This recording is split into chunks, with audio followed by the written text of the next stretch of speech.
ചില ദശകളിൽ ചൊവ്വയുടെ അപഹാരം വരുമ്പോൾ ഞാൻ ഒത്തിരി പ്രധാനമായിട്ട് കണ്ടിട്ടുണ്ട്, വിരുദ്ധമായി സംസാരിക്കും. ഇപ്പോൾ പറയുന്നതല്ല പിന്നെ പറയുന്നത്.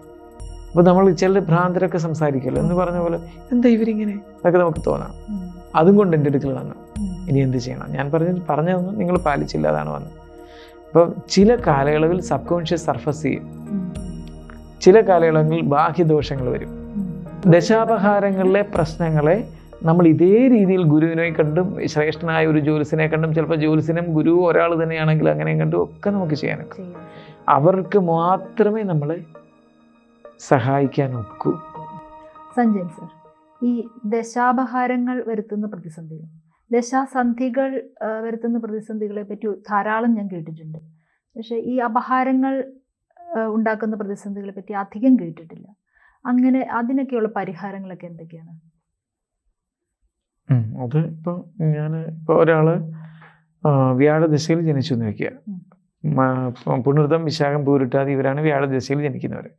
ഇപ്പോൾ വ്യാഴദശയിൽ എത്ര ഗ്രഹങ്ങളുടെ അപഹാരം ഇനി ബാക്കി ഉള്ള ദശാകാലത്തിനുള്ളിൽ ഉണ്ട് എന്ന് നമ്മൾ നോക്കണം. എത്ര തോത് കിട്ടുന്നുണ്ട്. ഇപ്പോൾ 16 വർഷം വ്യാഴദശയിലുണ്ട്. ഈ നക്ഷത്ര സമയം പകുതി കഴിഞ്ഞപ്പോഴാണ് ജനിച്ചെങ്കിൽ 8 വർഷമേ കിട്ടിയുള്ളൂ എന്ന് വയ്ക്കുക. ഈ 8 വർഷത്തെ വ്യാഴദശ എല്ലാ ഗ്രഹങ്ങൾക്കുമായിട്ട് ഭാഗിച്ച് എത്ര വീതം കിട്ടുന്നുണ്ടെന്ന് നോക്കുമല്ലോ. നോക്കിയിട്ട് ആ ഓരോ വ്യാഴദശയിലെ വ്യാഴത്തിൻ്റെ സ്വാപഹാരം, ശനിയുടെ സ്വാപഹാരം വ്യാഴദശയിൽ വ്യാഴത്തിൻ്റെ ദശയിൽ വ്യാഴത്തിൻ്റെ സ്വാപഹാരം, പിന്നെ വ്യാഴദശയിൽ ശനിയുടെ അപഹാരം, വ്യാഴദശയിൽ ശനി, ബുധൻ, കേതു, ശുക്രൻ, ആദിത്യൻ എന്ന് പറഞ്ഞിങ്ങനെ പോകും. ഇതിൽ ഓരോ അപഹാരത്തിലും ഈ വ്യക്തിക്ക് എന്തൊക്കെയാണ് വരാൻ പോകുന്ന ഗുണം, ദോഷം എന്നിവ ഒരു വലിയ റിസർച്ചിങ് വിഷയമാണ്. ഞാൻ തന്നെ ഇവിടെ പറഞ്ഞിട്ടുണ്ടോ എന്നറിയില്ല. രാഹുവിൻ്റെ ദശയിൽ ചൊവ്വയുടെ അപഹാരകാലത്ത് വിഭ്രാന്തി വരും. ഒരു പയ്യനോട് പറഞ്ഞ് അതിൻ്റെ അമ്മയോട് പറഞ്ഞു വിട്ട്. അത് ഞാൻ ഈ ദേശത്ത് ജ്യോതിശാലയുമായിട്ട് കാണത്തുമില്ല. അന്ന് എണ്ണക്കാടെന്ന് പറയുന്ന സ്ഥലത്തായിരുന്നു, ചെങ്ങന്നൂരിനടുത്ത്. പക്ഷെ നിങ്ങൾ ഇപ്പോഴേ ഇതിന് ചെയ്യണം, ഈ മന്ത്രം ജപിക്കുന്ന നല്ലതാണ്, ചില പരിഹാരങ്ങൾ ഇപ്പോഴേ ചെയ്യൂ, ജീവിതശൈലി ഇങ്ങനെ ആയിരിക്കണം അക്കാലത്ത്, അന്ന് കഴിക്കേണ്ട ഭക്ഷണങ്ങളെ കുറിച്ച് പോലും പറഞ്ഞു കൊടുക്കും. പക്ഷെ അവരതൊക്കെ വിട്ടു. ഇത് പോയി വർഷങ്ങൾ കഴിഞ്ഞ് ഞാൻ അവിടുന്ന് പോന്നു. 3.5 വർഷം കഴിഞ്ഞപ്പോൾ അവിടുന്ന് ഞാൻ യാത്രയായി ഹരിപ്പാട്ടേക്ക് തന്നെ തിരിച്ചു വന്നു. ഇവർ അക്കാലയളവ് വന്നപ്പോൾ കൊച്ചിന് വിഭ്രാന്തിയൊക്കെ ആയപ്പോൾ ഏതോ ജ്യോത്സ്യന്മാരുടെ അടുക്കൽ എവിടെയാണ് പോയിട്ട് അത് കൈവിഷബാധയാണ്, വേറെ ദോഷങ്ങളുണ്ടെന്നൊക്കെ പറഞ്ഞിരുന്നു. ഒത്തിരി പരിഹാരങ്ങൾ ചെയ്തിട്ടും ഫലിക്കാതെ വന്നപ്പോൾ ഇവർക്കൊരു ഓർമ്മ വന്നു. രാത്രിയിൽ ഉറങ്ങാൻ കിടന്നപ്പോഴോ മറ്റോ അവരെൻ്റെ അടുക്ക പിന്നെ വന്ന് പറഞ്ഞതാ, സാർ ഇങ്ങനെ പറഞ്ഞിരുന്നല്ലോ എന്ന് പറഞ്ഞു. അവരെ ഒരു ട്രങ്കിൽ, പണ്ടത്തെ ട്രങ്ക്, പാട്ടയുടെ തകരത്തിന്, അതിനകത്ത് ഇത് മടക്കി വെച്ചിരുന്നത് തുറന്നെടുത്തു. അപ്പോൾ അത് തുരുമ്പൊക്കെ പാട് വീണിട്ടുണ്ട്. അതെല്ലാം അതും കൊണ്ട് എൻ്റെ അടുക്കൽ വന്നു, ഇനി എന്ത് ചെയ്യണം? ഞാൻ പറഞ്ഞതൊന്നും നിങ്ങൾ പാലിച്ചില്ല, അതാണ് വന്നത്. അപ്പോൾ ചില കാലയളവിൽ സബ് കോൺഷ്യസ് സർഫസ് ചെയ്യും, ചില കാലയളവിൽ ബാഹ്യദോഷങ്ങൾ വരും. അപ്പോൾ ഓരോ ഇനം ദോഷങ്ങളാണ്. സബ് കോൺഷ്യസ് സർഫസ് ചെയ്യുന്നത് ശക്തമാകും. അപ്പോൾ ദുർവാസനകളൊക്കെ ഇറങ്ങി വരും. അപ്പോൾ ഗുണകരമായ വാസനകളും വരാം. അപ്പോൾ മുമ്പേ നമ്മൾ ജപത്തിനെ കുറിച്ച് പറഞ്ഞപ്പോൾ ആ ഒരു ലിങ്ക് ഇവിടെ കിടക്കുന്നുണ്ട്. ജപം ശീലിക്കുമ്പോൾ ദുർവാസനകൾ വരുന്നതിനെ എങ്ങനെ ഒഴിവാക്കാവുന്നൊരു പോയിന്റ് അവിടെ ഒരു ചോദ്യം ഉണ്ടായിരുന്നു. നമ്മൾ അതിനെക്കുറിച്ച് കൂടുതൽ വെളിപ്പെടുത്തിയില്ല, കാരണം മറ്റുള്ള കാര്യങ്ങളുടെ ഗഹനതയിൽ മുങ്ങിയതുകൊണ്ട്. അപ്പോൾ ദുർവാസനകൾ ഇറങ്ങി വരും. അപ്പോൾ ഇവന് ദുർവാസനകൾ ഇറങ്ങി വരാൻ സാധ്യത എപ്പോഴാണ്? സദ്വാസനകൾ ഇറങ്ങി വരാൻ സാധ്യതയുള്ള എപ്പോഴാണ്? സദ്വാസന സമയത്ത് നന്മയുള്ള ആളുകളുമായിട്ട് കൂടും, മനോഹരമായി ചിന്തിക്കും, ചർച്ചകൾ ചെയ്യും. ഒരാൾ കൂടുതൽ ചർച്ചകളിൽ ഇടപെടുന്നെങ്കിൽ ഓർത്തോളുക, അയാൾ സദ്വാസനകളിലേക്ക് വരാനുള്ളൊരു ടെൻഡൻസി, പ്രവണത മനസ്സ് കാണിക്കുക. ദുർവാസനകളിലേക്ക് പോകുന്ന വെച്ചാൽ ഏതോ ഒരു ദശാപഹാരം കിടന്ന് പിടിക്കുക. ചിലപ്പോൾ വ്യാഴദശ ആ വ്യക്തിക്ക് ഗുണകരമായിരിക്കാം, ശുക്രദശ ഗുണകരമായിരിക്കും. പക്ഷെ അതിനകത്ത് ഏതെങ്കിലും ഒരു ഇയാളുടെ ഗ്രഹനിലയിൽ ദോഷം വരുത്തി വയ്ക്കുന്ന ഏതെങ്കിലും ഒരു ഗ്രഹത്തിൻ്റെ അപഹാര സമയം വരുമ്പോൾ മോശമാകും. അപ്പോഴും മ്ലേച്ഛരമായിട്ട് കൂട്ടുകൂടും, അത്തരം ആശയങ്ങൾ പറഞ്ഞുകൊണ്ടിരിക്കും. സമൂഹത്തിനെ നശിപ്പിക്കുന്ന, വ്യക്തികളെ നശിപ്പിക്കുന്നതോ അല്ലെങ്കിൽ മറ്റുള്ളവരെ ലൈംഗികമായി ദുരുപയോഗം ചെയ്യുന്നതോ ഒക്കെ ആശയങ്ങളായിരിക്കും. പിടിച്ചു പറിക്കുന്ന കാര്യങ്ങളൊക്കെ ആയിരിക്കും ചിലപ്പോൾ ചർച്ച ചെയ്യുന്നത്. പിന്നെ ചിലപ്പോൾ അയാൾക്ക് തന്നെ ചിന്ത വരും, ഇത് ഞാനെന്താ ഇങ്ങനെ ചിന്തിക്കുന്നത്, എനിക്കിങ്ങനൊരു വാസന ഇല്ലായിരുന്നല്ലോ, അത് അപഹാരം. അപ്പോൾ നമ്മൾ ജാതകം എഴുതുമ്പോൾ ദശാപഹാരങ്ങൾ കൃത്യമായി എഴുതി കൊടുക്കണം. ഞാൻ ചെയ്തിട്ടുണ്ട് അങ്ങനെ. അപ്പോൾ ആ ദശാപഹാരങ്ങളിൽ ഓരോ അപഹാരത്തിലും വരാൻ പോകുന്ന ഗുണവും ദോഷവും ചെറിയ തോതിലെങ്കിലും നമ്മൾ എഴുതി കൊടുക്കണം, കണ്ടെത്തിയിട്ട്. എന്നിട്ട് അവിടെ വെച്ച് നമുക്ക് അതെങ്ങനെ പരിഹരിക്കാം, അതിനെന്തൊക്കെ ചെയ്യണം, അതിനെക്കുറിച്ച് കൂടുതൽ ബോധവാനായിരിക്കുക അല്ലെങ്കിൽ ബോധവതിയായിരിക്കുക എന്നുള്ളതാണ് മുഖ്യം. പിന്നെ ജപത്തിന് ഏതെങ്കിലും ശൈലി മാറ്റണോ, ആ സമയത്ത് എന്തെങ്കിലും ഭക്ഷണ വ്യവസ്ഥ മാറ്റണോ, ആ സമയത്ത് ഏതെങ്കിലും നിറം മാറ്റണോ ധരിക്കുന്ന വസ്ത്രത്തിൻ്റെ, ജപം ഏത് തരത്തിലാക്കാം. മുമ്പേ പറഞ്ഞു ഉറക്ക ജപിക്കൽ, മനസ്സിൽ ജപിക്കൽ, പിറുപിറാൻ ജപിക്കൽ, ഇതിനെക്കുറിച്ചൊക്കെ പറഞ്ഞു. ഇതിലേതെങ്കിലും ഒരു ജപമാകാമോ? വെളുപ്പിന് ഉണർന്നിരുന്നിട്ട് ധ്യാനമോ ജപമോ വല്ലതും ശീലിക്കണോ? കുറച്ചേറെ ഉറങ്ങേണ്ട കാലയളവാണോ? കാരണം ബ്രെയിൻ്റെ പ്രവർത്തനം ഒത്തിരി ശക്തമായിട്ട് ഒരു വിഭ്രാന്തിജനകമായും പരസ്പര വിരുദ്ധമായി സംസാരിക്കാൻ തുടങ്ങും ചിലർ. ഈ ചൊവ്വയുടെ അപഹാരമൊക്കെ വരുമ്പോൾ, ചില ദശകളിൽ ചൊവ്വയുടെ അപഹാരം വരുമ്പോൾ ഞാൻ ഒത്തിരി പ്രധാനമായിട്ട് കണ്ടിട്ടുണ്ട്, വിരുദ്ധമായി സംസാരിക്കും. ഇപ്പോൾ പറയുന്നതല്ല പിന്നെ പറയുന്നത്. അപ്പോൾ നമ്മൾ ചില ഭ്രാന്തരൊക്കെ സംസാരിക്കുമല്ലോ എന്ന് പറഞ്ഞ പോലെ, എന്താ ഇവരിങ്ങനെ എന്നൊക്കെ നമുക്ക് തോന്നാം. വളരെ നോർമലായി പറഞ്ഞുകൊണ്ടിരിക്കുന്നതിനിടെ ഇങ്ങനെ കയറി വരാം. അപ്പോൾ അതൊക്കെ ചൊവ്വയുടെ ഒരു കളി വരുന്നുണ്ട്, രാഹുവിൻ്റെ ചൊവ്വയുടെയൊക്കെ ഒരു ഇത് വരുന്നുണ്ട്. അത് നമുക്ക് തിരിച്ചറിഞ്ഞിട്ട് ആ സമയത്ത് ജപം ഇങ്ങനെ കൊണ്ടുപോകും. നീ നിരന്തരമായി ജപിക്കാൻ ഒരു മന്ത്രമാണുള്ളതെങ്കിൽ പോലും ആ പ്രസ്തുത സമയത്ത്, ആ ദോഷ സമയത്ത് ആ മന്ത്രജപം നിന്റെ സബ് കോൺഷ്യസിലെ ദുർവാസനകൾ പുറത്തേക്ക് വരുന്നതിനെ എരിച്ചു കളയാൻ സഹായകമാകാത്തതിനാൽ മറ്റൊരു മന്ത്രം ആ സമയത്ത് ജപിക്കുന്നത് ഉത്തമമാണ് എന്ന് പ്രധാന മന്ത്രം ജപിക്കുന്നവരോടുകൂടി ജപിക്കൂ എന്ന് പറയും. ഇപ്പൊ പിന്നെ ധ്യാനം ഏത് തരത്തിൽ ചെയ്യണം? നമ്മളെ ഒരുപാട് വാഷ് ഔട്ട് ചെയ്യുന്ന, അല്ലെങ്കിൽ നമ്മളെ ഒരുപാട് ശുദ്ധീകരിക്കുന്ന ധ്യാന ശൈലികളുണ്ട്. ചിന്താ നിരീക്ഷണ ധ്യാനമൊന്നും അല്ലാതെ അത്തരം ധ്യാന ശൈലികൾ പ്രാക്ടീസ് ചെയ്യാൻ പറയും. അപ്പോൾ സൂര്യനിലുള്ള അനന്തമായ രശ്മികൾ ഇതാ എൻ്റെ ശരീരത്തിലേക്ക് കടന്നു വരുന്നു, എൻ്റെ മനസ്സിലെയും ശരീരത്തിലെയും സർവ്വ മാലിന്യങ്ങളെയും ഇതാ ഇല്ലാതാക്കുന്നു എന്നൊക്കെ പറയുന്നുണ്ട്. അത് വളരെ ഗുണം ചെയ്യും ആ സമയത്തൊക്കെ. എൻ്റെ മനസ്സിലെ ഇപ്പം ഇതാ എനിക്ക് ക്രോധമുണ്ട്, ദേഷ്യമുണ്ട്, ഇതാ ആ ദേഷ്യം സൂര്യൻ്റെ അമൃതരശ്മികൾ, ഈ സൂര്യൻ്റെ ഈ നന്മ നിറഞ്ഞ കിരണങ്ങൾ എൻ്റെ തലച്ചോറിലേക്ക് കടന്നു വന്നിട്ട് ഈ നാഡീകോശങ്ങളിലൊക്കെ ഒളിഞ്ഞു കിടക്കുന്ന വിഷാദത്തിൻ്റെ വിത്തുകളെ, അല്ലെങ്കിൽ വൈരുദ്ധ്യത്തിൻ്റെയും ക്രോധത്തിൻ്റെയും വിത്തുകളെ കളയുന്ന, അതൊക്കെ ഭാവനയിൽ കാണുകയും വേണം.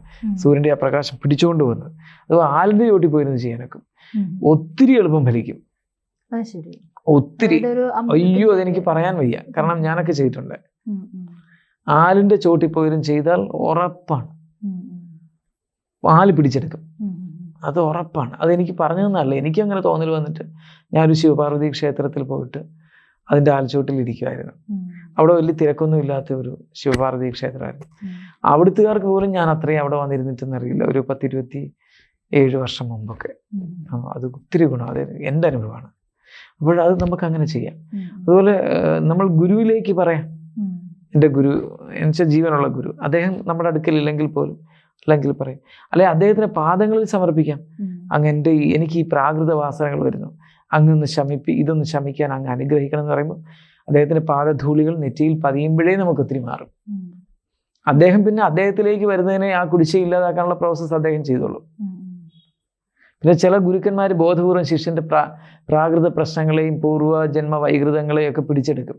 അപ്പോൾ അത് ശകലം ഒരു വല്ലാത്ത പാടുപെട്ട കാര്യം. അവരെ കെട്ടിപ്പിടിക്കുകയൊക്കെ ചെയ്തു കഴിഞ്ഞാൽ നമ്മളിലേക്ക് വരും അവരുടെ എനർജി, നെഗറ്റീവ് എല്ലാം വരും.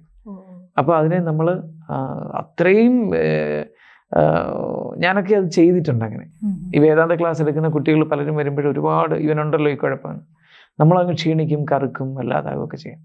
അപ്പോൾ നമ്മൾ അതിനെ ക്ലെൻസ് ചെയ്യാനുള്ള, അതിനെ അതെല്ലാം ശുദ്ധീകരിച്ച് അതിനെയെല്ലാം മാറ്റി ശുദ്ധീകരിക്കാൻ വേണ്ടുന്ന പ്രക്രിയകളും കൂടി നമ്മൾ ഒത്തിരി ചെയ്യണം. പിന്നെ നമ്മൾ ഒരു അനന്തമായ ഊർജത്തിൻ്റെ ഒരു ഭണ്ഡാകാരമായി മാറും. അപ്പോൾ ഒരുവിധപ്പെട്ടതൊന്നും അവർ കൊണ്ട് നമ്മുടെ മണ്ടയ്ക്ക് വെച്ച് തന്നാലും നമ്മൾക്ക് ബാധകമാകില്ല എന്നൊരു തോതിലെത്തും. എന്നാലും അങ്ങനെ എനിക്ക് ബാധകമാകില്ലല്ലോ എന്നൊരു ആത്മവിശ്വാസത്തോടു കൂടി പ്രെഡിക്റ്റ് ചെയ്ത് സ്വന്തം കാര്യത്തിൽ അനാവശ്യമായ ആത്മവിശ്വാസത്തോടു കൂടി ഇരിക്കാനും പാടില്ല. നമ്മൾ ക്ലെൻസിങ് പ്രോസസ്സ് ക്ലീൻ ചെയ്യാൻ, എന്താ പറയണ്ടത്, ശുദ്ധീകരണ പ്രക്രിയ നമ്മൾ ചെയ്തുകൊണ്ടേ ഇരിക്കണം. അങ്ങനെയുണ്ട്. അതുകൊണ്ടാണ് പല ഗുരുക്കന്മാരും ദർശനം കഴിഞ്ഞു, ഇനി കുറേ ദിവസത്തേക്ക് ദർശനമില്ല, കഥ കടച്ചു, ഇത്ര ദിവസത്തേക്ക് ദർശനമില്ല എന്ന് പറയും. പിന്നെ പല കലാകാരികൾ, ഞാനെടുത്ത് പേരെടുത്ത് പറയാൻ ആഗ്രഹിക്കുന്നില്ല, എനിക്കറിയാവുന്നതുകൊണ്ട് വലിയ വിശ്വവിഖ്യാതരായിട്ടുള്ളവരൊക്കെ അവരുടെ സബ് കോൺഷ്യസ് വല്ലാതെ സർഫസ് ചെയ്യുമ്പോൾ കയറി കഥ കടയ്ക്കും. അവരുടെ എല്ലാ കലാപരിപാടികളും മാറ്റിവെക്കും, ഒരു ബ്രേക്ക് എടുക്കും. എന്നിട്ട് എല്ലാം ആ ഭഗവാനോട് പറയും, വിഗ്രഹത്തിനോടും പറയാം നമുക്ക് ഒത്തിരി ഗുണങ്ങൾ. അതും ഗുണം. വിഗ്രഹത്തിനോട് പറഞ്ഞുപേക്ഷിക്കാം. ഒരു വലിയ ഇന്ത്യയിലെ തന്നെ ഒരു വലിയ നർത്തകിയും സിനിമാ നടിയും പറയുന്നേക്കരുത്. ചിലപ്പോൾ ദിവസങ്ങളോളം ഇരുന്ന് ഞാൻ വിഗ്രഹത്തോട് പറയും. ലോക സുന്ദരിയായിട്ടൊക്കെ വന്നിട്ടുണ്ട്, അവരിങ്ങനെ പറഞ്ഞിട്ടുണ്ട്. ഇത് നമുക്ക് ഏവർക്കും ചെയ്യാം. ഗുരുവാണെങ്കിലും വലിയതാണ്. അപ്പോൾ അദ്ദേഹത്തിൻ്റെ തൊട്ടറിയാൻ, സ്പർശിച്ചറിയാൻ, ഗന്ധം കൊണ്ടറിയാൻ എല്ലാം ഉണ്ട്. അപ്പോൾ അദ്ദേഹത്തിനോട് നമുക്കിങ്ങനെ സമർപ്പിക്കാൻ. അപ്പോൾ ഈ ദശാപഹാരങ്ങളും നമുക്ക് ദശാപഹാരങ്ങളിലെ പ്രശ്നങ്ങളെ നമ്മൾ ഇതേ രീതിയിൽ ഗുരുവിനെ കണ്ടും ശ്രേഷ്ഠനായ ഒരു ജ്യോത്സ്യനെ കണ്ടും, ചിലപ്പോൾ ജ്യോത്സ്യനും ഗുരു ഒരാൾ തന്നെയാണെങ്കിൽ അങ്ങനെയും കണ്ടും ഒക്കെ നമുക്ക് ചെയ്യാനൊക്കെ. അവർക്ക് മാത്രമേ നമ്മളെ സഹായിക്കാൻ ഒക്കൂ. അല്ല, കാരണം ഇതാണ് നിനക്ക് വന്നിരിക്കുന്ന പ്രശ്നം. മക്കളെ നീ ഇങ്ങനെ ചെയ്യും. ഇപ്പം എന്നോടൊക്കെ സ്ഥിരം സഹകരിക്കുന്നവർ പറഞ്ഞില്ലെങ്കിലും ഞാൻ അങ്ങോട്ട് പറയും, ഇപ്പോൾ വന്നിരിക്കുന്നു ഈ മാറ്റം, ഇതെന്താണ് ഇങ്ങനെ മാറ്റം വന്നിരിക്കുന്നത്. ഇനി ഞാൻ ഒരുത്തനോട് ചോദിച്ചു, അനുനാസികത്തിൽ എങ്ങനെയാണ് സംസാരിക്കാൻ തുടങ്ങിയത്? അവനതിനെക്കുറിച്ച് അവയർനെസ് ഇല്ല, ബോധവാനല്ല. അതെങ്ങനെ ക്ലീൻ ചെയ്യണമെന്ന് അറിയുകയില്ല. ഞാൻ പറയാം, അപ്പോൾ സാറേ എൻ്റെ ശബ്ദം മാറിയോ? ഞാൻ പറഞ്ഞു, ഒരുപാട്, ഞാൻ പോലും അങ്ങനെ വരാറുണ്ട്. എൻ്റെ ശബ്ദത്തിൻ്റെ യഥാർത്ഥ ശൈലിയിൽ നിന്നൊക്കെ ഇപ്പോഴും കുറച്ച് മാറിയിരിക്കുന്നു. അപ്പോൾ ഇത് ഒക്കെ വരാറുണ്ട്. അതിന് നമ്മളവിടെ അപ്പോഴും ഞാൻ പറഞ്ഞപ്പോഴും അയ്യോ ശരിയാണല്ലോ, മക്കളൊന്ന് സ്വരാക്ഷരവും വ്യഞ്ജനാക്ഷരവും ഒന്ന് പറഞ്ഞേ എന്നൊക്കെ നമ്മൾ പറഞ്ഞു നോക്കി. ശരിയാണ് സാർ എന്ന് പറഞ്ഞു. അതാണ് അവിടെ ഈ ദശാപഹാരത്തിനൊക്കെ നമ്മൾ ഒരുപാട് ജ്യോത്സ്യനെ സഹായിക്കണം. ജ്യോത്സ്യൻ്റെ സഹായം ചോദിച്ച് വാങ്ങിക്കണം. അത് വളരെയേറെ സൂക്ഷ്മമായിട്ട് ജ്യോത്സ്യം നോക്കാൻ പോകുന്ന ആൾ അവരുടെ ജാതകം എടുത്തുകൊണ്ട് പോയിട്ട് ദശാപഹാരങ്ങൾ ഇപ്പോൾ ഏതാണ്, അതിൻ്റെ വല്ല പ്രശ്നങ്ങളും എനിക്ക് ബാധകമായിട്ടുണ്ടോ എന്ന് ചോദിക്കണം. എന്നിട്ട് വേണം അതിനുള്ള പരിഹാരം ചെയ്യാൻ. വേറെ നിസ്സാര കാര്യങ്ങൾ സംസാരിച്ച് സമയം കളയരുത്. അവിടെ പോയി അവൾ അങ്ങോട്ട് പോയി ഇങ്ങോട്ട് വന്നു എന്നെ കൊഞ്ഞനം കുത്തി കാണിച്ചു, ഇതൊക്കെ ആയിരിക്കും പലപ്പോഴും വന്നിരുന്ന് പറയുന്നത്. അതിനൊന്നും കളയാതെ എനിക്ക് എന്താണ് കോർ ഇഷ്യൂ, ഇപ്പം വരാൻ സാധ്യതയുണ്ടോ എന്ന് ചോദിക്കുക. നന്ദി സർ. നമസ്കാരം. ജ്യോതിഷമോ വാസ്തുവോ പൂജയോ നിങ്ങൾക്ക് ആവശ്യമുണ്ടോ? താഴെ കാണുന്ന നമ്പറിൽ വാട്സപ്പ് ചെയ്യൂ. നിങ്ങൾ ചെയ്യേണ്ടത് ഇത്രമാത്രം: താഴെ കാണുന്ന നമ്പർ നിങ്ങളുടെ മൊബൈലിൽ സേവ് ചെയ്യൂ. അതിനുശേഷം ഞങ്ങളുടെ നമ്പറിലേക്ക് വാട്സപ്പിലേക്ക് ഹായ് അയക്കൂ. ജ്യോതിഷ സംബന്ധമായ എല്ലാ ആവശ്യങ്ങൾക്കും ABC മലയാളം നിങ്ങളോടൊപ്പമുണ്ട്. സമ്പൂർണ്ണ ജാതകം, സാധാരണ ജാതകമല്ല, സമ്പൂർണ്ണ ജാതകം. 75 പേജുകളടങ്ങിയ സമ്പൂർണ്ണ ജാതകം 250 രൂപയ്ക്ക് നിങ്ങളുടെ കൈകളിലേക്ക്. അതിനായി നിങ്ങൾ ചെയ്യേണ്ടത് ഇത്രമാത്രം: താഴെ കാണുന്ന നമ്പറിൽ ബന്ധപ്പെടുക. ജ്യോതിഷവുമായി ബന്ധപ്പെട്ട എല്ലാ വിശേഷങ്ങളും നിങ്ങളിലേക്കെത്താൻ ABC ജ്യോതിഷം സബ്സ്ക്രൈബ് ചെയ്യുക.